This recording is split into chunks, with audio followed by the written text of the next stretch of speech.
अस्सलाम वालेकुम बच्चों। तो हम लोग नाइन्थ के फिज़िक्स के न्यूमेरिकल्स कर रहे थे चैप्टर नंबर 7 के।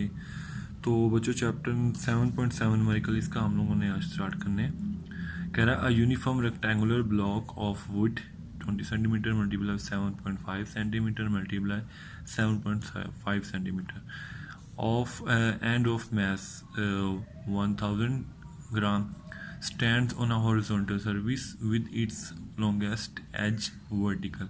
बच्चों आपके पास एक ब्लॉक है, रेक्टेंगुलर ब्लॉक है वुड का, जो आपके पास एक हॉरिजॉन्टल सरफेस के ऊपर पड़ा हुआ है, जिसका वॉल्यूम हमें ये बताया हुआ है, उसका मास हमारे पास ये हुआ है। अब बच्चों हम लोगों ने फाइंड क्या करना है, करता है फाइंड करना आप लोगों ने the pressure exerted by the block on the surface density of the wood. जो ब्लॉक प्रेशर लगा रहा है मतलब कि जो ब्लॉक प्रेशर लगा रहा है उस सरफेस के ऊपर, वो फाइंड करना है। और हम लोगों ने वुड की जो हमारे पास डेंसिटी है वो चीज़ फाइंड करनी है। सबसे पहले बच्चों अगर हम लोगों ने रेक्टेंगुलर ब्लॉक का एरिया फाइंड करना हो तो लेंथ को विड्थ से मल्टीप्लाई कर दें, तो ये आपके पास एरिया आ गया। अब बच्चों ये एरिया हमारे पास सेंटीमीटर में, आपने इसको मीटर में करना है। आप लोग जानते हैं कि यहाँ सेंटीमीटर स्क्वायर है, तो 1 सेंटीमीटर 1/100 मीटर के इक्वल होता है। तो ये 2 दफ़ा 100 नीचे मल्टीप्लाई होगा और डिवाइड होगा, तो ये मीटर स्क्वायर आपके पास आंसर आ जाएगा। सिमिलरली बच्चों ये हमारे पास चीज़ें गिवन है, वो जो 1000 ग्राम है वो बेसिकली 1 kg के इक्वल है। हाइट ऑफ ब्लॉक हमारे पास ये है। तो जो चीज़ें हम लोगों ने दो फाइंड करनी है वो हमारे पास प्रेशर फाइंड करना है और डेंसिटी ऑफ वुड फाइंड करनी है हम लोगों ने। तो प्रेशर का बच्चों फार्मूला ये है फोर्स ओवर एरिया, और डेंसिटी का फार्मूला मास ओवर वॉल्यूम। तो आपके पास ये फार्मूला आ गया। फार्मूले में बच्चों फोर्स ओवर एरिया, अब फोर्स हमारे के पास क्या है, फोर्स बेसिकली यहाँ पे बच्चों उसका वेट है mg, तो मास भी है हमारे पास, जी की वैल्यू हम लोग जानते हैं, मल्टीप्लाई करेंगे तो ये फोर्स आ गई। एरिया भी हमारे पास है ब्लॉक का, तो आप लोगों ने फार्मूले में वैल्यूज पुट कर दी, तो ये आपके पास डेंसिटी आ गई। प्रेशर आपके पास आ गया क्योंकि ये फार्मूला प्रेशर का इस्तेमाल किया। डेंसिटी रो से साइड करते हैं। उसके बाद बच्चों डेंसिटी फाइंड करनी है, उसके लिए आप लोगों ने रिलेशन यूज़ किया, density is equal to mass over volume. अब आप लोगों ने यहाँ मास गिवन है, वॉल्यूम फाइंड कर लिया। जो तीनों चीज़ें बेसिकली गिवन थी उन तीनों को मल्टीप्लाई करें तो वो हमारे पास वॉल्यूम बनता है।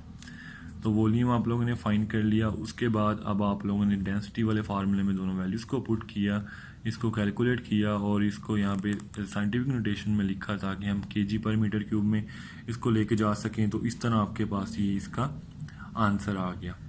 उसके बाद बच्चों नेक्स्ट न्यूमेरिकल आपके पास कहता है cube of glass of 5 centimetre side and mass 306 gram has a cavity inside.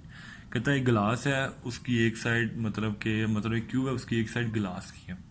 अब उसने हमें मास भी बताया हुआ है और उसके कह रहा है उसके अंदर एक ना कैविटी है, यानी कि उसकी एक साइड पे ना सुराख है। कह रहा है if the density of glass, और ग्लास की जो डेंसिटी है वो हमारे पास ये है। हमने उसकी जो कैविटी, उसका सुराख है, उसकी हम लोगों ने उसका वॉल्यूम फाइंड करना हम लोगों ने।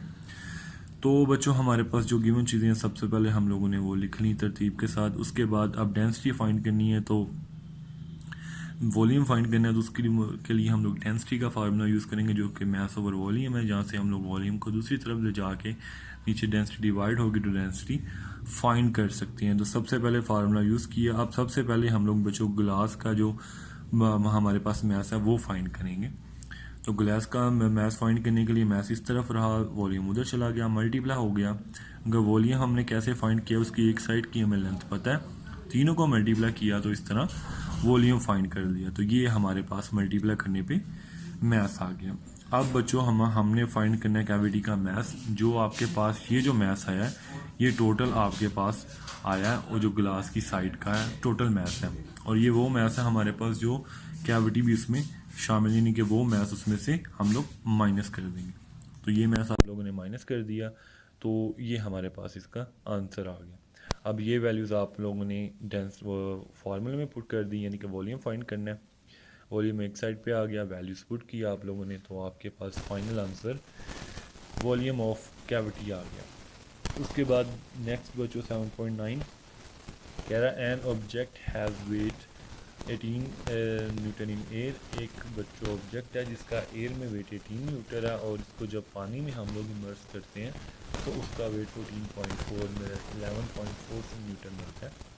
कहता है कैलकुलेट, हमें इसकी डेंसिटी कैलकुलेट करनी है और हमें बताना ये कि वो मटेरियल कौन सा है। तो ये चीज़ें हम लोगों ने लिखी बच्चों, उसका एयर में मास, उसका एयर में मास, उसका वाटर में मास और उसकी डेंसिटी इन वाटर लिखी।